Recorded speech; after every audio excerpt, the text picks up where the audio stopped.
Okay, so what we're looking at today is how to get power from a standard truck.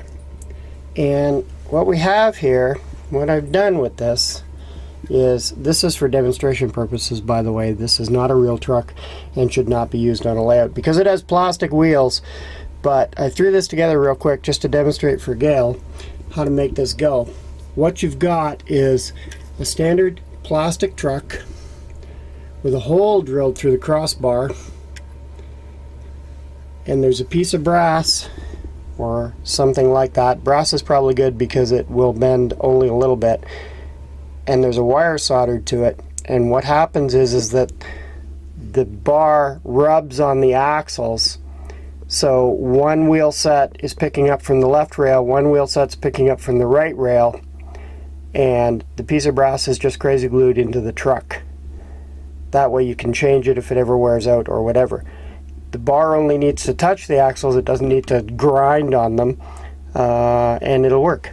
So here's another way of doing it, and I don't know if we're going to be able to see this or not, but this is a standard run-of-the-mill average everyday wood caboose with KD trucks, and the wire, which you can't really see, maybe you can see it when it's moving, then again maybe not. See the wire moving up in and out of the hole there? There it is, maybe. This is a standard KD truck, which is metal, and the wire is just epoxied to the crossbar with conductive epoxy, which can be had from any of the electronic supply houses. The stuff is not cheap. It's about 25 bucks for an ounce, and it certainly does the job, but it's not something you want to waste because it's hellishly expensive for what it is.